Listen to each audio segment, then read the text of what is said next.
Hi, and welcome to Dr. Dreedrop. This channel is focusing on health and wellness related topics. Monthly, I do health and wellness events and seminars. Each month, we focus on a different area, whether it's mental health, whether it's addiction, whether it's abuse, whether it's men's health. So this month, we're going to focus on women's health. So women's health, as we all know, is huge. It's a broad range of things that's specific to women. But today, we're going to have a discussion with my girls, some girl chat discussion as it relates to our screenings that we should get, how often we should get it, and so forth. We're also going to dive into some other issues that women come across, such as fibroids, such as women who maybe have had hysterectomies and some of the effects after that. And then actually, because women's health is so broad, we may have to end up having a part 2, and who knows, maybe a part 3. So we just invite you all into our discussion that we're going to have. And I would like to go around and introduce all my girls that I have on here. And I'm going to start off with myself. So I am Dr. Dreedrop, and I'm actually a registered nurse. I have my doctorate of education. I'm a nurse educator, and I do community events. I do some trainings on the side as well. And I have some of my great friends and coworkers and family who are on here to aid in the discussion of our wellness topic today. So I have my girlfriend Tiffany, who's a registered nurse as well. I have Cherise, who is right there with us. And I have someone all the way from the Lou. I have my cousin Nicole. And then I have my sidekick, my cousin. We go way back 40 plus years, and all the way from North Kakalaka, Charlotte, I have Lauren. So all of these ladies are very close to my heart. And I just wanted to band together some women who are like-minded, who can kind of, just impart some of their wisdom and some of their experiences so that we all can have a takeaway, as well as those who are out there. So hopefully, even if it's only one person we can help, we've done our job. So this is our way of giving back. So hopefully you all can join in the conversation, have fun with us, as well as learn at the same time. So I call it informal conversations, but they're very purposeful, and hopefully everyone has a takeaway. So I'm gonna start off with our first topic. So our first topic we're gonna discuss is, when it comes to exams for women, is a few different exams, of course, that are specific to women.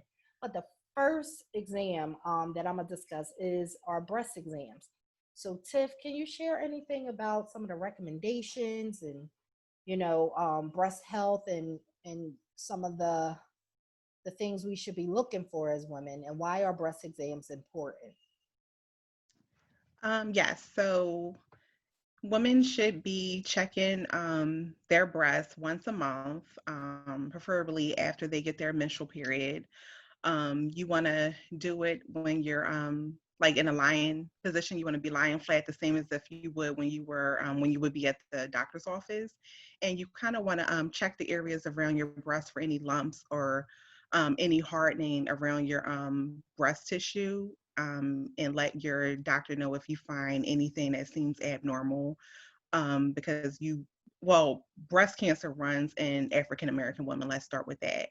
So it is something that we should be diligent about, and we should be checking and notifying our GYN doctors or even our primary care when we go to see them, to kind of let them know if we notice anything abnormal, to prevent any type of breast cancer. And some lumps might be non-cancerous and some of them might be cancerous. So it's important to go ahead and get yourself screened and checked out, because you don't want to wait until it's too late. That's why we do screenings, to prevent those things from happening. Cool. Thanks for sharing that information.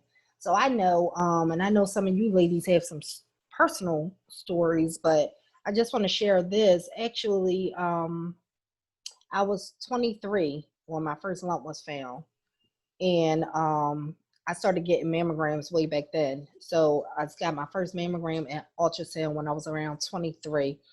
And thank God it was nothing. It was a clogged milk duct because at that time I've already had my first child. So come to find out, thank God it was a clogged milk duct. But that was the first time they found a lump. But they just wanted to make sure. So I went back a couple times after that, and then I was clear to wait for a while to get it. But then I got I would say my GYN is very I guess conservative. Like he knows the recommendations, but he goes very specific to that particular patient and their situation.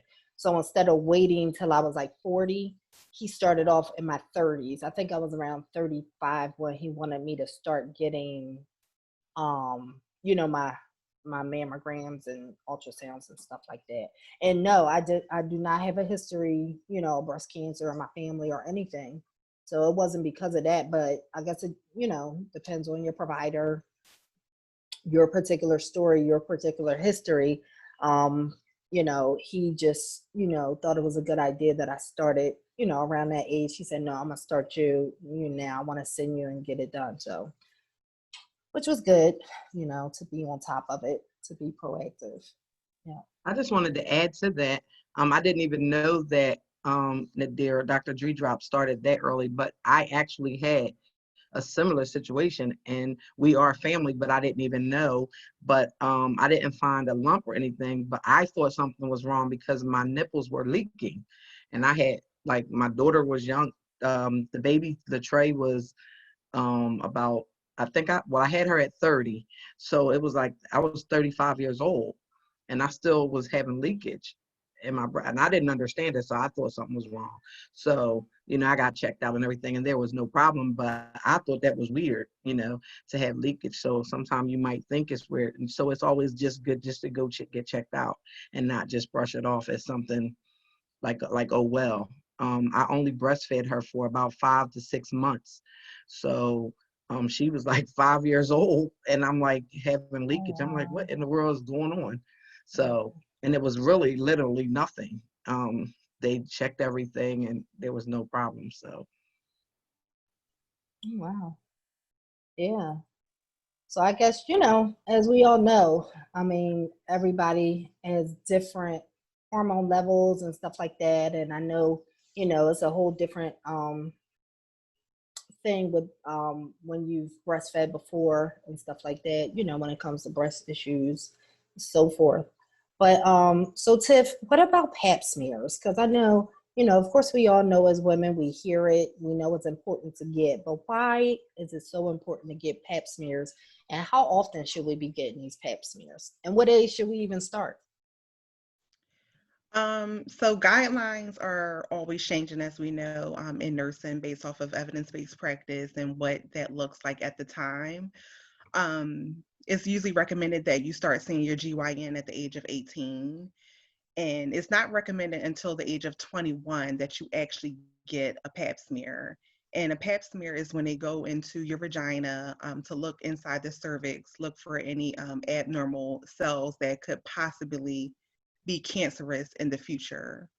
It is somewhat uncomfortable for some women, but it is very necessary. It is a screening to prevent you from getting cervical cancer in the future. I would have to say, if you do have a positive Pap smear, which we consider abnormal, that you will have to see the GYN more frequently because they want to continue to scrape some of those cells off and kind of test them and send them to pathology to make sure that they're not cancerous. But if you've had no abnormal Pap smears, then the new guidelines say that you're okay to go see your doctor every 3 years. And after 65, if you've never had any, then you should be okay to not get a Pap smear at that age. Because if you haven't had any abnormal up to the age of 65, you should be okay to not have a Pap smear done. Okay. And So the thing my question, is, I'm sorry. go ahead. Go ahead, My Lauren. question to you, Tiffany, is even though you don't have any abnormal Pap smears, what if you have a hysterectomy? Do you still go and get Pap smears done? Good question. So I actually did read up on it, and that is patient specific as well. As me and Dr. Dreedrop had a conversation about that a couple days ago. Because the guidelines actually say that if you have a hysterectomy, you don't. But when me and Right. when we had a conversation, it was a possibility that even if you have a hysterectomy, that you could still go get your cervix exams for a possibility of cervical cancer. But again, that's always changing. And I guess, it could be whether you have a family history of cervical cancer, whether you've had something abnormal in the past, but that is all, again, patient specific. But from what I have read, the guidelines say after hysterectomy is not necessarily needed, but that just all depends on the patient and how comfortable their provider feels and what they think is best for their patient. Great, thank you. Yeah, so I will say, because I know, because my cervix is no longer there, but my doctor did recommend to still check the inside, the lining, just to make sure no cells would develop, because you can always get, you can get cancer anywhere, vaginal cancer, Right. Cancer cells can develop anywhere. So I guess, he just wanted to, make sure that area was okay. Now I do know, and I feel like I'm keep sharing my personal story, but I do know, and I have experienced, even if you have an abnormal Pap, and there's different things that could be abnormal about it, but I have had the next step, which is a colposcopy.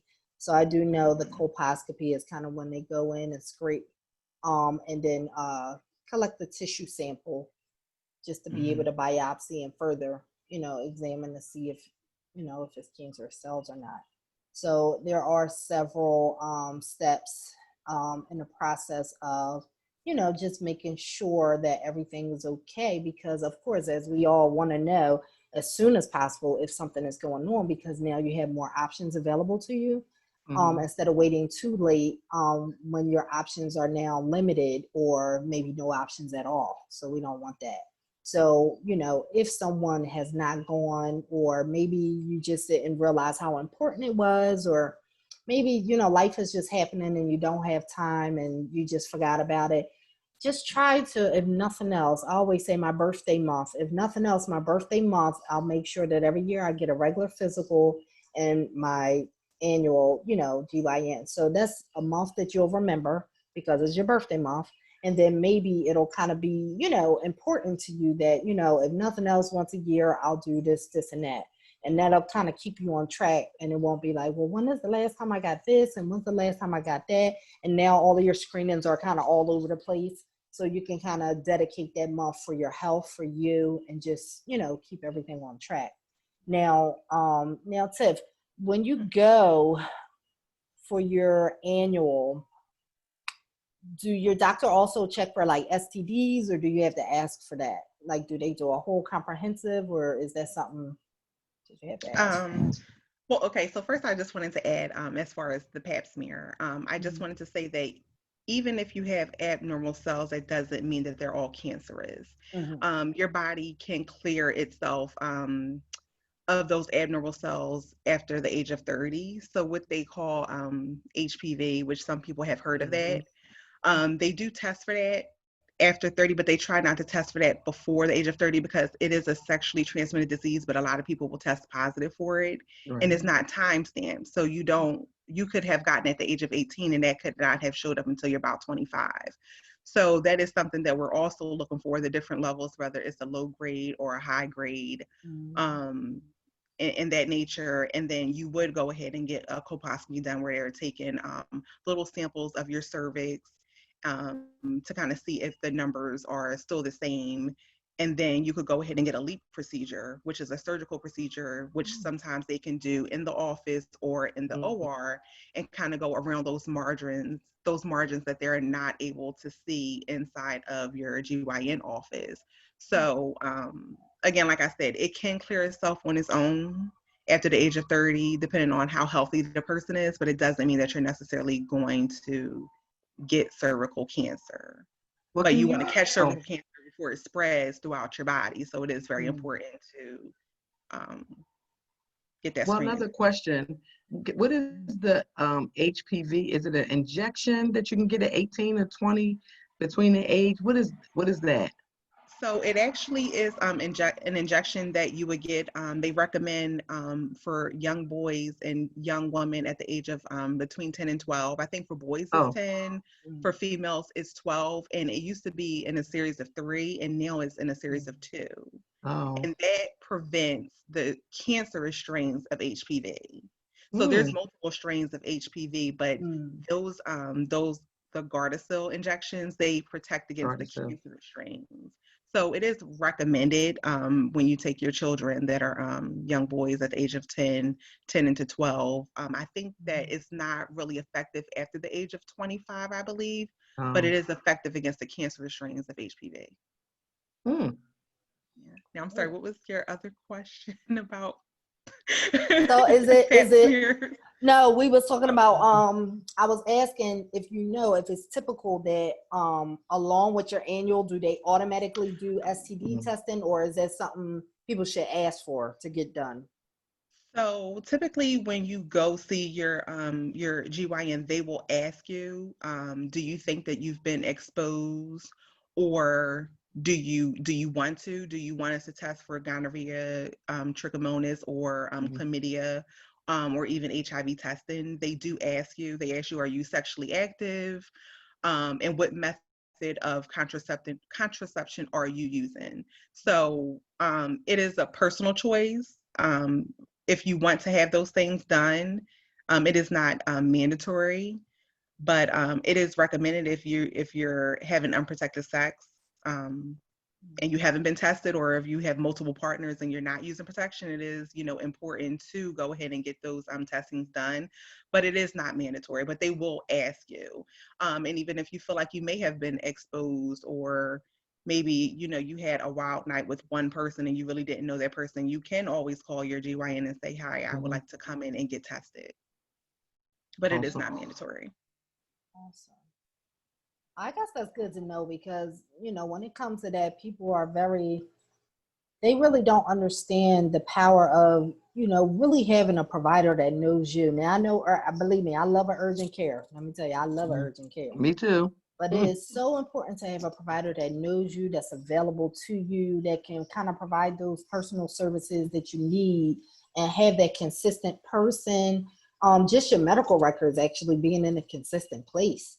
But urgent care is excellent. But if you find a good primary care provider, as well as your specialist, your GYN, or whatever specialist you have or need, that is so integral to your healthcare team, because a lot of times they can work together for your overall good of your healthcare. Now, urgent care is great for emergent things or urgent things, but when it comes to like you mentioned that example, I had a wild night, or just I would like to get tested. I would like to get tested for everything, or what, making sure that you get in the proper screenings and so forth. They'll keep a track of that, because I know my GYN, they send a nice little postcard, just a reminder, like 3 months out, just reminder you're coming up due for your, your PAP, or you're coming up due for your mammogram.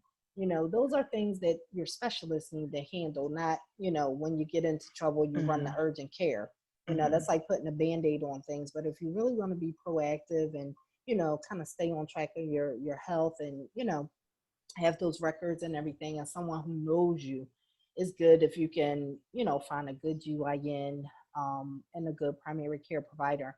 And even if you don't know, just ask around. You might have some family members or some friends that can recommend a good provider. Yeah, and then you do have, now Tiff, I do know this, like, it's some family practice doctors, they do everything. Yes. Yes. Yeah. That's mine. So it's like a one-stop shop.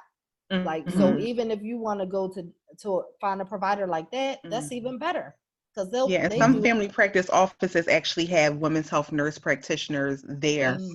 just for those reasons. But you're right, my first primary care did everything. So it was nice to have that one person that knew my history, or just knew me in general, that I felt comfortable with, that could do everything. I didn't have to go see separate people. It was until she branched off and went with another company, then I had to find another GYN. So Yes, that was my experience as well. When I moved to North Carolina, I was referred to someone and they did everything. It was a one-stop shop. So that was really, really good because I had my records brought down and then I just was there. I was able to get everything. So that was really good as well. And like Dr. Dreedrop said, I get a text message, you know, when Like it's a time for reminder. my mammogram or whatever. So that was really, really good as well. Yeah, I think that's been so helpful lately with the communications, because they'll ask you what you prefer, like email, text message, mail. So I think that's really helpful because, like you know, of course we're all busy and it can slip past you. And when you're looking at all the things you got to do and prioritize, unfortunately, women are good for putting ourselves last, the stuff we should be getting done last and on the back burner. But it kind of keeps it on the forefront, you know, like, oh, okay, let me just make this appointment and get this done. This is important, you know. So I think that's, you know, Awesome. that's very awesome. Yeah, it's very helpful, you know, using technology at its best. But speaking of our next topic, which is fibroids. So we know, yes, we know a lot of women suffer from fibroids. So what information can you share with us as it relates to women suffering from fibroids? Oh, me or Lauren? Oh.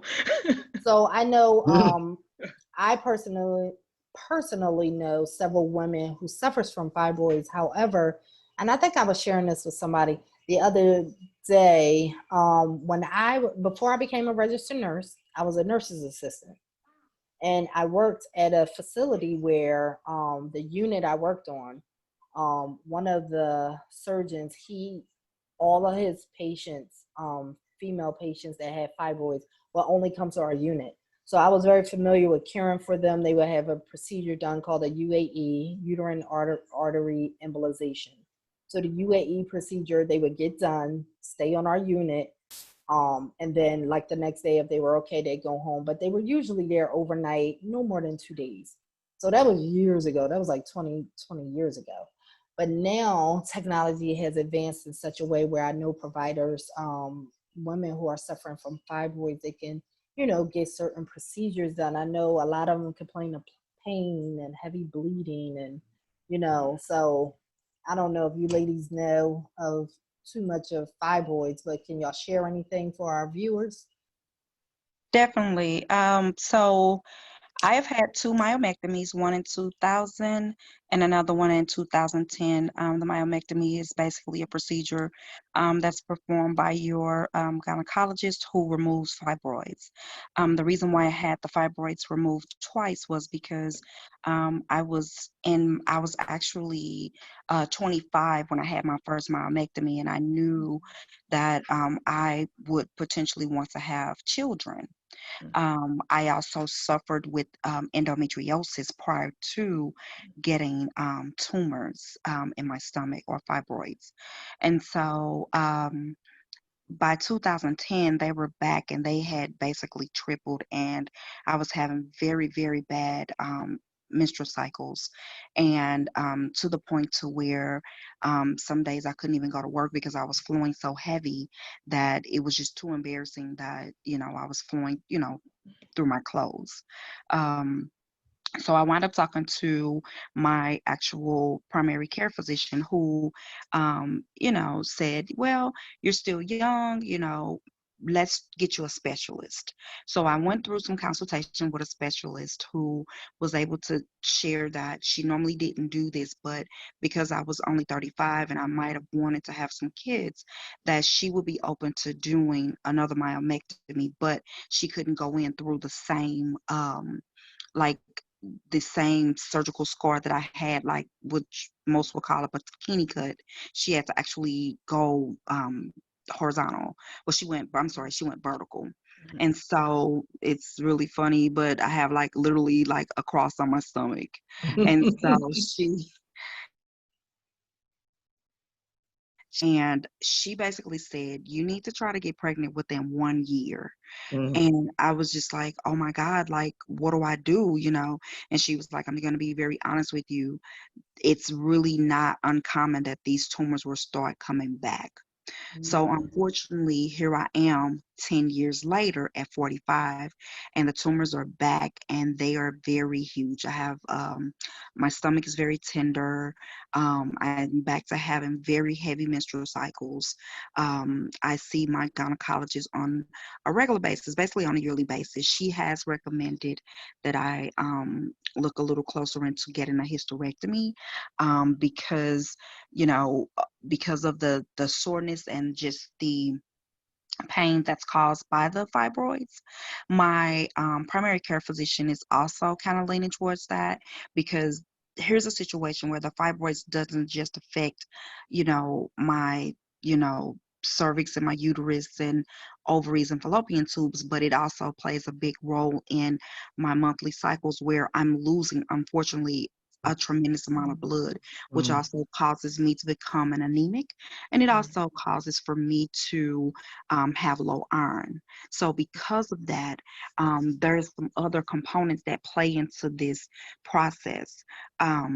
So as a woman, not having a child at 45, you start to feel some kind of way. I'm just going to be very honest, because this procedure was pretty intense, because I did go talk to the specialist that would potentially perform this, and they wanted to take my cervix, my uterus, and my fallopian tubes. They would only keep my ovaries. And at 45, that's a lot to try to take in. So recently I did just have a procedure done or performed, because I had some options. I could try the ablation, which is where they scrape, your lining to try to, they kind of burn those cells, and it's like you can't get pregnant, but it would also stop your menstrual cycle. And then, of course, you have the hysterectomy. And then what we just recently tried was the IUD, in hopes that the IUD would stop the process, or at least slow it down. Okay. Because of that, we were, it's just a recent procedure. So we're hoping that for now, we can stop the bleeding, or at least slow the heavy menstrual cycles down temporarily, until I decide whether or not I'm going to have a baby, or if I'm just going to go ahead and have a hysterectomy. So for women, I agree, Dr. Dreedrop, that they do have some procedures now that can be done in office laparoscopically. However, it depends on how big your fibroids are, and to what magnitude this process will be for them. So I've had friends that have had this done, and they did like an outpatient. Unfortunately, in my case, I would not be a candidate for any of those procedures. I would actually have to literally get a hysterectomy if this IUD doesn't work. We do realize that the IUD is used to prevent pregnancy, but it also helps for other things, such as heavy menstrual cycles and things like that. So here's a situation where I would definitely have to get a hysterectomy if the IUD doesn't work, and I'll be down for 8 weeks, unfortunately, under those circumstances. And I would like to come from another angle, but to my cousin, God bless you, I'm praying for you, but that it's all going to work out well. I'm coming from the other angle, where I didn't go through a lot of the testing and stuff. I was older. I already had 2 children. It was in 2008. And mine went very rapidly. I started getting fibroid. The tumors were growing rapidly, like really quick.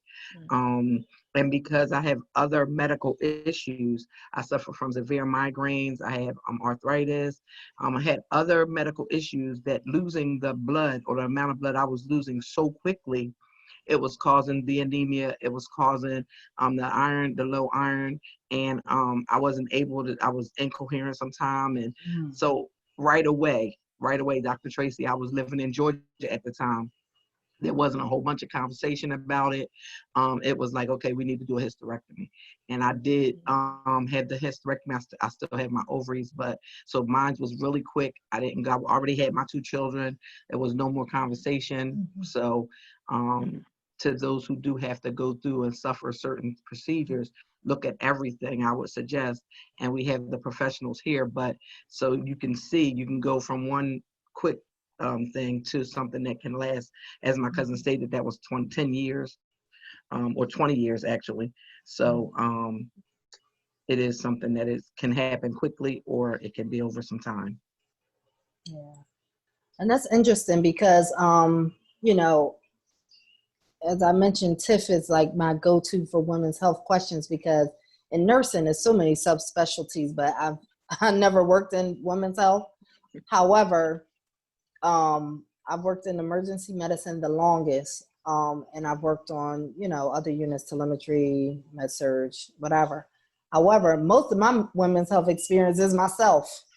So that's how I learned about women's health. I'm like, God darn, I got something else going on. So I feel like I'm an expert when it comes to certain things with women's health, because I'm like, it's just me. You want to talk to me about a baby? I'll tell you. I didn't have C-section, vaginals, whatever. But me too. So I never suffer from fibroids, thank God. And I'm, you know, very empathetic to those who do, because they share their stories and you could tell they're just, I mean, it's really like a struggle trying to live with this. You know, this is not something that go away. So, and to have to deal with it, you know, every day, and then monthly have to deal with, you know, so much bleeding, and, you know, it affects everything, every aspect of your life. But I will say that when I was 32, I think when I was 32 is when I had my hysterectomy. I still have my ovaries, but everything else is removed. But I do know that because of other issues, and women out there, you should know that, you know, you do have options. You always explore your options with your provider, see what's the best option for you. But at that time, I had already had my 3 children. So, you know, out of the 3 options I was given, that was the best option for me at that time and moving forward. However, it's a such thing, and I don't know if ladies are familiar with this, but it's called prolapse. Yes. I actually had prolapse. So, which is strange because I'm so young. So why this young girl with only 3 kids had prolapse? But hey, such is life. I don't know. But because of that, and I had my hysterectomy, I will say that it has changed, you know, of course, everything. But I've had positive results. So that being said, I know that sufferers from, you know, endometriosis, fibroids, other, you know, female related issues, please explore your options, because one of those options may be the best option for you to allow you to, you know, get a new take on life and be able to at least live, and not allow that to kind of hold you, you know. And you have to plan things around your particular, you know, pain and suffering and situation. So I know it's tough out there, and I know it's a lot of women who are having to get iron injections, like, you know, iron infusions. And, you know, I'm like, oh my God, like people don't realize, like, this is really, that's a lot.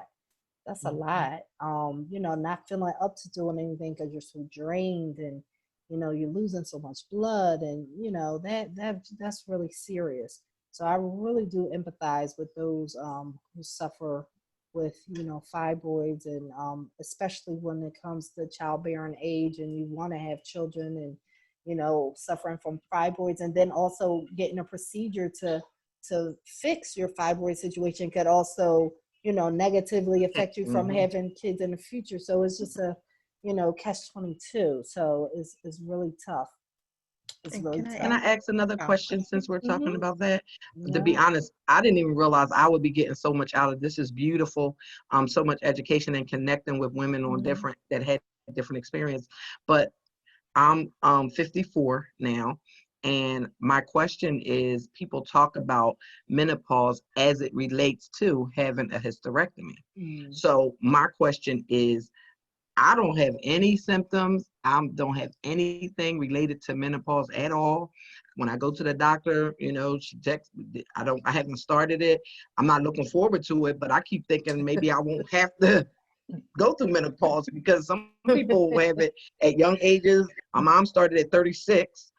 And you know, some people just don't do. Can I just say I might not ever have it? To Tiffany, I don't know. Do you have to go through menopause? Can I be one of those people that you have to? I mean, So that I would is like to just be exempt from that. I have so much other stuff that, I know he won't put more on you than you can bear, but is he preparing me for it? Or can I just be like, oops, that one I don't have to worry about? well, that goes to every patient or every person is different in how they experience menopause. So I'm not a woman of age to say like I have or I haven't, but I could say like people in my family, like my mom, for instance, and things like that, have not experienced some of the signs and symptoms, or symptoms rather, women of age typically have, like the hot flashes and the dryness and things like that. So I don't have a clear answer for that, but I do know that each person is different and what they might experience as far as menopause. So, because of course, research is my thing. So I am on a, reputable website. So it's not just, anything like Wikipedia or anything. But based off of this site, they're stating that almost 3 million women will suffer from menopause, and is usually self-diagnosable, and it usually happens between the ages of 40s and 50s. So according to this, it's saying that some of the symptoms are hot flashes. So that's not just, like the end it all be all. You can get night sweats, mood swings, vaginal dryness, decreased libido, headaches, breast soreness. It's saying burning mouth, joint pain, digestive problems, electric shocks, muscle tension, gum problems, tingling extremities, itchy skin, fatigue, anxiety, disrupted sleep, hair loss, memory lapses, difficulty concentrating, weight gain, dizzy spells, bloating, stress incontinence, brittle nails, allergies, irregular heartbeat, body odor, irritability, depression, panic disorder, osteoporosis. So those were 34 symptoms related to menopause. So but they're just saying, yeah, I was about to say, I was like 7 of them. I was like, I was like, check, for real, wow. fatigue. Check that. Okay. Joint pain. Okay. Headache. Irritability. Oh, Lord. Yeah. Okay. Yeah. Allergies. Okay. Yeah. I'm like, all of that. So you might be having some weight gain. symptoms. Exactly. Weight gain. But those are, classic to a lot of different, diagnosis and things like that. So it's really hard to tell. Yeah. Even me as a young person, I still have a lot of those symptoms, and I'm not even of age. So what I would say is that a person who has went into early menopause when I was 23, because I had endometriosis, and that was during the time where after you had the procedure done for endometriosis, they gave you the Lupron Depo-Provera, and the Lupron Depo-Provera shot sent you into early stages of menopause.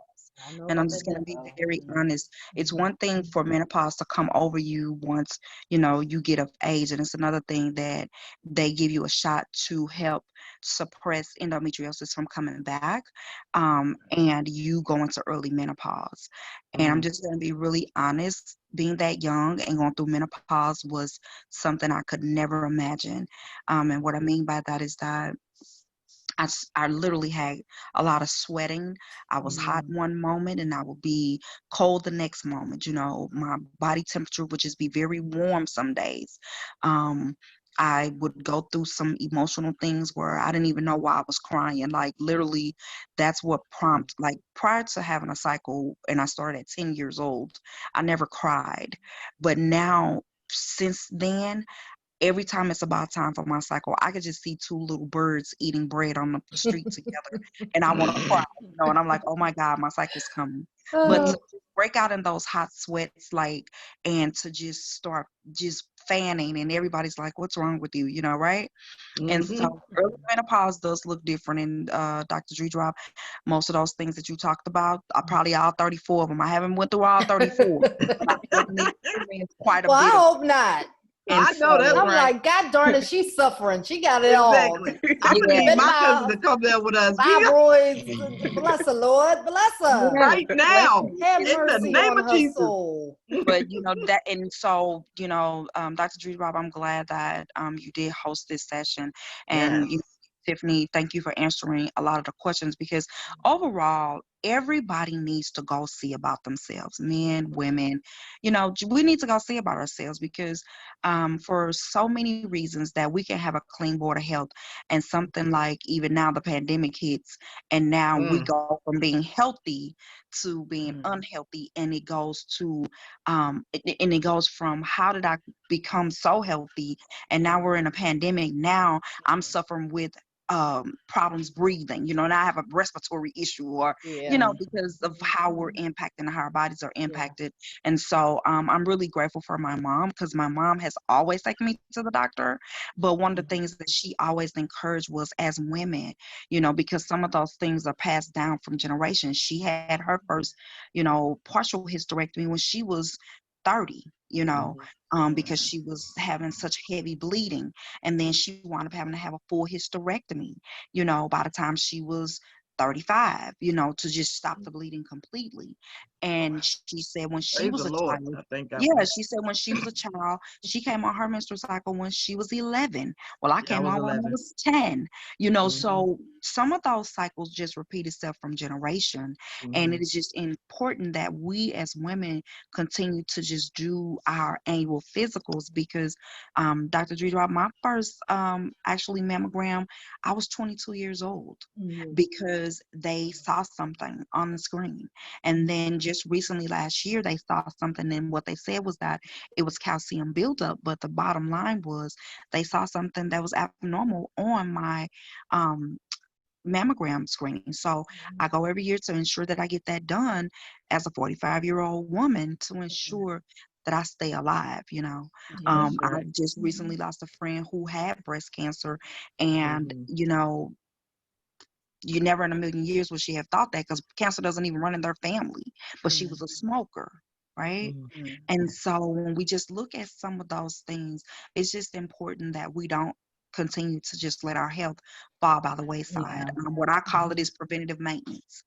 It's great if you get to the doctor and they say they don't see anything, but you'll be surprised at a lot of women who are afraid to go to the doctor because they're scared of the outcome, be it that they were with multiple partners and they don't want to learn that they may be positive, or that they may have HPV, or that they may have some cells that are abnormal.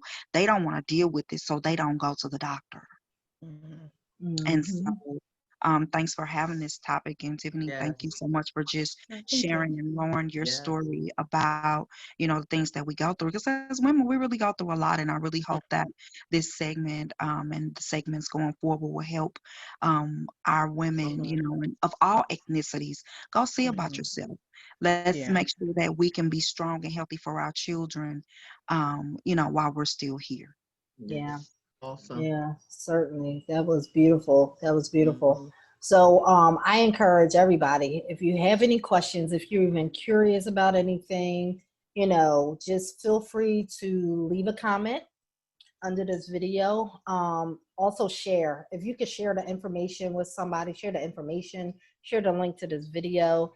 Just get the word out there, because we have to, spread the word to our peers, our family members, our loved ones, and those coming behind us. We want our young women to know the importance. We want it to be habit forming, that they put themselves first, and that they, get Mhm. the proper screenings and make sure that their health is on point. Mhm. But if you have any further questions, you can definitely email me at drdreedrop@gmail.com, or you can leave a comment under this video, and certainly we will grab all of those questions, comments, and so forth, and we'll incorporate it with our part 2 of our women's health segment, as well as we're going to have other topics that we discuss as well on a regular basis. So we just thank everybody for even watching the entire video. There'll be more to come, and take care and get your screenings. Bye. Bye. Bye. Hey, everyone.